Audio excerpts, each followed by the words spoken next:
Afternoon, everyone. Welcome to Northwest Native Tracker, the channel that examines fresh grounds for Bigfoot and other cryptids and relays that information to you through the lens of native lore. So let me brush on that. Native lore. My lore is not the childhood lore of boogeyman stories. My lore was taught to me in order for me to be able to forage and survive in an area where there are cryptids living. Well, that was the intention of my training and my turnout to adulthood as native medicine person and dog soldier. You have to understand the ground spoor in order to live in a territory with these creatures, and that's what I was trained to do. So that's why you're not going to find my particular knowledge anywhere.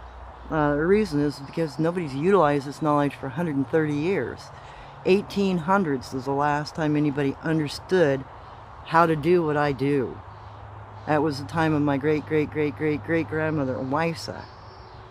She was born in 1832. So on the way in here, I found several sit spots off the side of the trail. You know, juveniles, babies, little ones, about 6 of them. And then I hit this little marker. And I've seen this marker before, but this is the first time I've seen it this season yet. It's got an eye, it's got what looks like a little mouth, and that's on both sides. But what caught my attention was that it had a movement, you know, I'm this way, which led me to this stick, and right there is a snap stick. So you're always going to find a snap stick wherever they are at. You are also going to find a don't go down this trail marker wherever they are currently foraging. Or you will find a kana like this one, which means extra hand, somebody to help me out. In this case, this particular individual is most likely a babysitter. Because of all the little sit spots that I've seen coming in here, and the fact that there's a little bit of grass track evidence through here. Not a lot. Dog sitting in the middle. You all right, baby? Don't move. And then the cross down trail.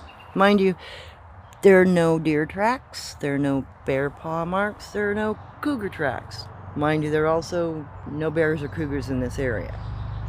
However, there is some fresh lay evidence, and this I'm familiar with because I've been in spots like this.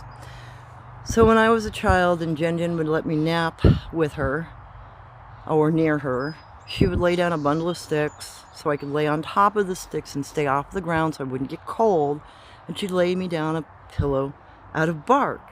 This is very similar to what I laid on when I was a child when she'd let me nap next to her. So I'm assuming this is another, you know, nap spot for a juvenile baby bear person.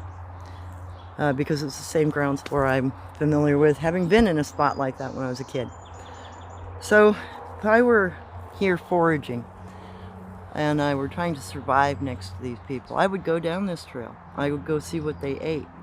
I would figure out whether or not I could eat it, and whether or not I would be too intrusive if I took what they also harvested. As part of the tactics that I was taught for my turnout, my coming of age, becoming an adult, you have to tactically move through their area, and you have to understand what they do and why they do it while you're living in the area in order to survive next to them. This is how native people, medicine people, and dog soldiers were originally trained. We were trained to live in these territories. We were trained to forage in these territories and to survive in them. I don't need anything from any registration site concerning sightings of Bigfoot. Most of what I have been taught has been passed down for generations, along with the locations and positions, places that these different cryptids live. All of that knowledge has been handed down to me for, you know, what's been kept in my family for the last 5 generations. So I don't need to refer to anybody else's sighting records. It doesn't make any difference to me, because the sites that I've been taught about, some of them go back 10,000 years. This one, not so much. This one's only about 4 or 5 generations of knowledge. And this one was, you know, the property owner let me know what was here. So I don't refer to any kind of sighting sites, ever. I don't need to. Additionally, I don't use power knocks or, you know, call blasting. I'm not interested in riling them up. I'm not interested in getting false reactions. And the reason why I call those false reactions is because you're presenting yourself when you go in and you're knocking. If you knock something, you tap out a sequence and you don't know what that sequence means, they'll probably come running. They'll probably wonder why you're there and who you are and what you're doing. If you use the wrong call, you're going to get the wrong answer again. Like recently, somebody supposedly identified no, set at a distance, that's the word no, as the male's mating call. That's actually not the male's mating call for any cryptid that I'm aware of. The male mating call for a cryptid is actually oh. And the reason is only the females scream, and they'll do a ah, real loud, real shrill, sounds like a woman getting murdered. And that is only when a marriage cannot be arranged within their group or the local area. Jen, her case was she didn't have an available mate. She was cast out to go find a mate, which is why she was screaming. And I witnessed 4 different occasions where a male would come onto our property, they would find where she was, and they'd at her from a few feet away. I watched that behavior. I'm also familiar with that as my native lore. It's something we're taught as Native women. If we're being taught how to go into an area like this, we're taught to be careful of a Bigfoot male that comes cooing at you, because they're probably going to try to make you their wife. So you don't respond to that. You always no, tell them no. So you got your information mixed up. That information's wrong. That sound is not what you think it is. And that's the reason why I don't use that stuff. I don't use call blasting. I don't use knocking. The most I use is what I was taught, by Jen, or my mother, or my grandmother. That is the most that I do. And that means friend. It also means dog. And it's Native American Sign Language, hand talking. So, the extent of what I use is hand talking and their language, their interactions, their way of communicating with each other, because I've had to learn that stuff in order to live in areas like this and survive. So you're going to have a very different perspective from my channel. I don't take anything except that dog into the woods with me. Not even my closest friends know where I go to do my research. I don't tell them. And I don't ever register where I do my research, because it's really nobody's business. I don't want anybody else messing with my cryptids. I want my information to be clean. And if somebody comes in here and starts riling these people up, because I do consider cryptids people, they're going to act differently. And they're going to become reactionary, and I don't want that. So, my last live,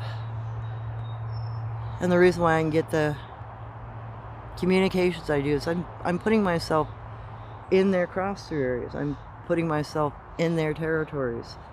And that's why you can hear the little taps and the snaps and the oofs and the growls. It's because I'm usually within 10 or 20 feet of them at max. And that's because I've strategically positioned myself near a cross-through trail that's fresh, or near a new sit, or a sit that I know is active. So that's why I can get the sounds that I do. And that's how I get them. I actually put myself in the position with them. But that's what I've done all of my life. So it's nothing new. And I'm not going to get hurt doing it. I've got a lot of background in that.